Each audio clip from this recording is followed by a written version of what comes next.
আসসালামু আলাইকুম। আশা করছি আল্লাহর রহমতে সবাই ভালো আছেন। আমরাও আলহামদুলিল্লাহ ভালো আছি।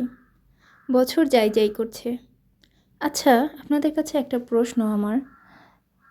আমি জানি তারপরও আপনারা আপনাদের জায়গা থেকেও উত্তরটা দিবেন।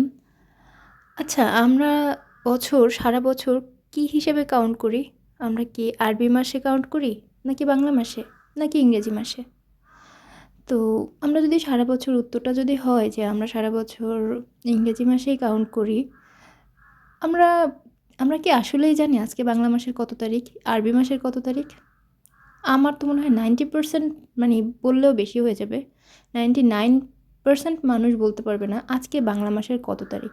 মানে আমরা ইংরেজি মাসেই ইউজড টু হয়ে গেছি। কিন্তু কিছু মানুষ দেখছি বলছে যে উইশ করা যাবে না, একটু বলা যাবে না যে হ্যাপি নিউ ইয়ার। এটা নাকি বিধর্মীদের। আচ্ছা, আমরা তাহলে বিধর্মীদের কালচার আমরা ক্যারি করছি, ইউজ করছি। কিন্তু একটা হ্যাপি নিউ ইয়ার বললেই আমরা বিধর্মীদের হয়ে গেলাম? আর সারা বছর যে আমরা কাউন্ট করছি এজন্য কোনো সমস্যা নেই? এই কথার কি আসলেই কোনো ভ্যালু আছে? মানে আমার না একটু জানতে ইচ্ছা করছে আর কি, যে মানে একবার না হয় বললাম হ্যাপি নিউ ইয়ার, আমরা তো কেক কাটছি না, আমরা করছি না, সাধারণ জনগণ তো করছি না, তো এটা কি আমাদের জন্য হারাম হবে বা পাপ হবে? আমরা এক্সট্রিম লেভেলের কথা বলছি না যে আমরা শ্যান্ডেলিয়ার করছি, লাইটিনিং করছি, তারপরে অনেক কিছু করছি, এরকম কিচ্ছু করছি না। শুধু হ্যাপি নিউ ইয়ার বললেও কি অনেক বেশি গুনাহ হবে? আপনাদের কি মতামত আমাকে জানাতে পারেন। তো আজকে রান্না করছি লাউ। লাউ, আলু আর চিংড়ি মাছ দিয়ে। শুধু লাউ দিয়ে চিংড়ি মাছ ভালো লাগে, কিন্তু আলুটা দিলে আমার মনে হয় টেস্ট আরেকটু বাড়ে। তো এর জন্য আমি সবসময়ই লাউর মধ্যে আলু দেই। আমার কাছে অনেক মজা লাগে। কিন্তু আমার ফ্যামিলিতে আরও অনেকে আছে, তো তারা অনেক সময় আবার একটু ইয়ে করে যে কেন দেই। তো যাই হোক, আজকে একটু দিলাম। আমার পছন্দের রান্না হচ্ছে।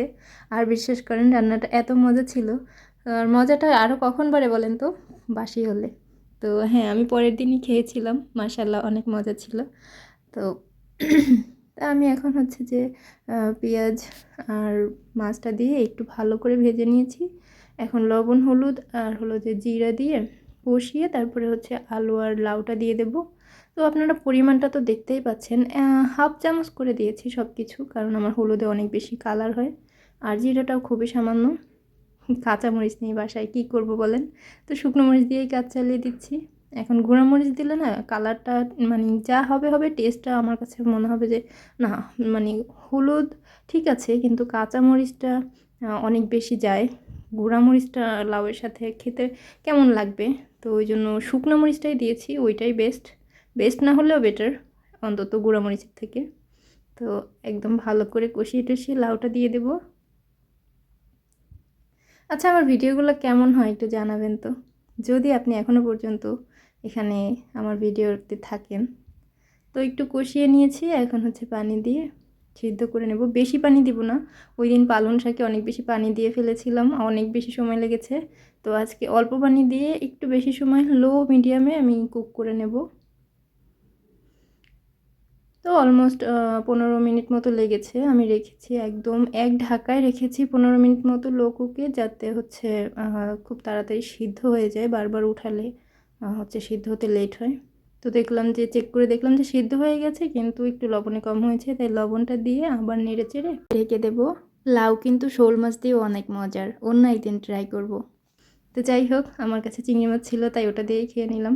আমার হাতটা কেটে গেছে, কিভাবে যে কাটলো। সব মেয়েদেরই যা হয় আর কি, দা বটি ছুরি কাছে নিয়ে আমাদের কাজকর্ম। তো এখানে কখন কাটবে তার কোনো ঠিক ঠিকানা নেই, দেখলে ভালো, না দেখলে আরও ভালো। তো আমার রান্না অলমোস্ট শেষ। এখন একটু উপর থেকে জিরা গুঁড়ি ছিটিয়ে দেবো। ভাজা জিরার গুঁড়িটা দিলে ভালো হয়, আমি নর্মালটাই দিয়ে দিলাম। আল্লাহ হাফেজ।